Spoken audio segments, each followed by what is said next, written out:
এই যে খোল নিয়ে নিয়েছি, এগুলোকে চটি খোল বলে। সর্ষের খোল গুঁড়োও পাওয়া যায়, এরকমও পাওয়া যায়। পদ্মের গামলায় দেওয়ার জন্য এই খোলগুলো আমি নিয়ে নিয়েছি। চলুন দেখা যাক এটা কি পরিমাণ, কতটা পরিমাণ খোল দেবো। মোটামুটি আমি একটা 100 টাকার গামলার জন্য এই 3-4 টুকরো এখান থেকে নিয়ে মোটামুটি 100 গ্রামের মতো ওয়েট করে নেবো আর কি। 100 গ্রামের মতো ওয়েট করে এটাকে একটা পাত্রে এটা দিয়ে দেবো। এবার এর মধ্যে আমি জল দিয়ে এটাকে রেখে দেব।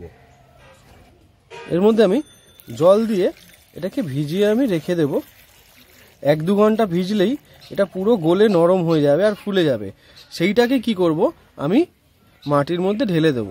এই যে আমি খোলটা ভিজিয়েছিলাম, খোলটা এবার এই গামলার মাটি রেডি করা ছিল, এখানে পাক মাটি হয়ে গেছে, একদম পুরো পাক হয়ে গেছে।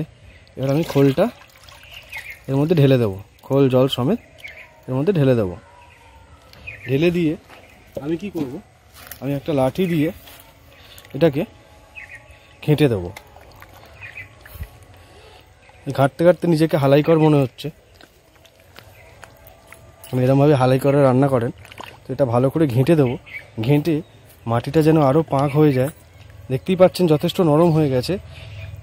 খোলটা মিশিয়ে দিলাম, মিশিয়ে দিয়ে এটাকে আরও পাক করে দিতে হবে। এরকম করে ঘেঁটে ঘেঁটে রাখতে হবে। এটাকে দিন 10 এইভাবেই রাখবো, তারপরে এর মধ্যে গাছ বসাবো।